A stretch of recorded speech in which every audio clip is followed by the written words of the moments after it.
Ya jelas Amar Joni marah kalau dikatakan bandar. Ya, kalau menurut saya ya, kalau Amar Joni dikatakan bandar di luar, saya masih ragu, fiktif-fiktif ya.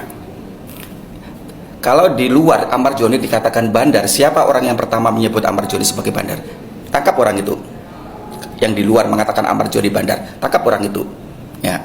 Nah, tetapi kalau di dalam penjara Salemba Amar Joni juga dikatakan bandar, siapa orang yang mengatakan Amar Joni bandar di dalam lapas penjara itu? Berarti dia juga terlibat, karena dia sudah tahu kalau Amar Joni itu bandar. Berarti dia tahu dong Amar Joni itu bandar, berarti dia juga terlibat. Kurirnya, pesuruhnya, pemasoknya, semua kan terlibat. Bu Hakim harus jeli di situ menangani kasus ini.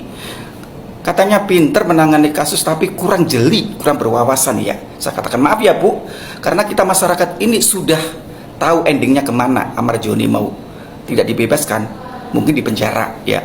Tapi saya minta, kalau Amar Joni dikatakan sebagai bandar, siapa orang itu yang mengatakan Amar Joni bandar? Dalamnya siapa? Di luar dan di dalam penjara itu.